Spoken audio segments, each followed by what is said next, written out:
Laban na, panibagong araw, panibagong paglalakbay. Mga Lods, maaga nga kami bumiyahe ngayon dahil kami ay pupunta ng Metro Manila. Naimbitahan kasi ang aming grupo na pumaroon sa opisina ng isang malaking kumpanya. Kumpanya na ang tanging layunin ay makapaglaan ng dekalidad na produkto. Bukod doon ay hangarin din nila na makapaglaan ng sistema kung saan ay magkakaroon ng pagkakakitaan ng ating mga kababayan. Matapos nga ang halos 5 oras na aming paglalakbay, ay narating na namin ang lungsod ng Quezon. At mula rito ay sinundo na kami ng isa sa mga officer ng naturang kumpanya. Siya nga ay walang iba kundi si Sir Romel Intacto. Sa mga oras ng ito ay ninanamnam namin ang bawat minutong lumilipas na kami ay nandito sa Metro Manila. Matagal na rin kasi yung huling punta ko dito. At nakakatuwang isipin na marami na ang nagbago. Pinaghalong kaba at excitement ang nararamdaman ng aming team. At dumoble pa nga ito nang marating na namin ang Lemon Square Building. Kung saan sa loob niyan ay matatagpuan ang opisina ng sinasabi ko sa inyong kumpanya.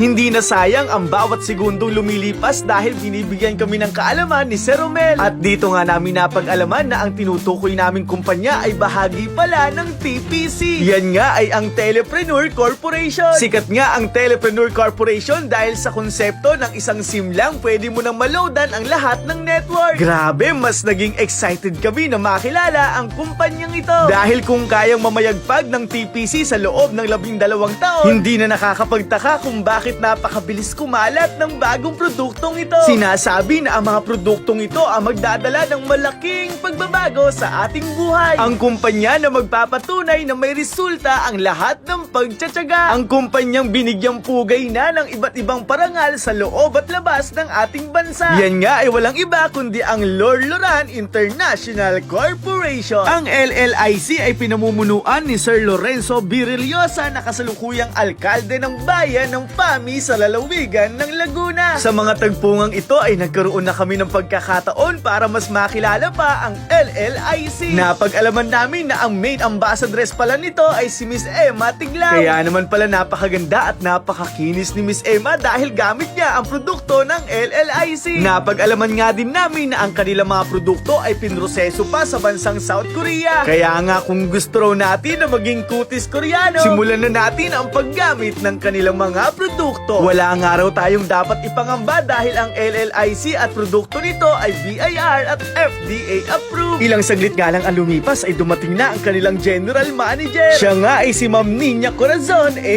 Alvarado. Grabe, sobrang bait ni Ma'am, parang barkada lang namin. Yan daw kasi ang moral ng LLIC, na lahat na nagiging miyembro ng kanilang kumpanya ay tinuturing nilang tunay na kapamilya. Hindi rin naman namin maipaliwanag ang aming kaligayahan na nararamdaman. Dahil sinong mag-aakala na ang mga simpleng kabataan mula sa kapatagan ng lalawigan ng Nueva Ecija ay magiging bahagi ng isang kumpanyang walang ibang hinangad kundi matulungan umunlad ang buhay ng ating mga kababayan. Sa mga tagpong ito ay ipinaliwanag na sa amin kung paano gamitin ang mga naturang produkto. Hindi na nga rin namin pinalagpas dahil ora mismo sinubukan namin to. Ngayon namin mapapatunayan kung totoo nga ba ang balita na mabilis ang epekto nito. Ito na nga yata ang susi sa maganda at makinis na kutis. Yan ang dapat nating pakaabangan. Sa buhay, hindi naman masama ang sumubo. Mas katanggap-tanggap na mabigo dahil hindi ka natakot kaysa mabigo nang hindi mo man lang sinubukan. Kaya ikaw na nanunood at nakakapakinig ng aming video ngayon, lagi mong tatandaan na ang mga taong hindi sumusuko ay ang mga taong nagtatagumpay. Maraming salamat po sa Lorloran International Corporation sa panibagong oportunidad na ibinigay nyo sa aming team. Totoo nga ang sinasabi sa atin ng mga matatanda na ang mga blessings ay ibinibigay sa mga taong nagsusumikap at marunong maghintay. Maraming salamat sa pagsama hanggang sa muli. Paalam, ingat, and God bless. Laban na!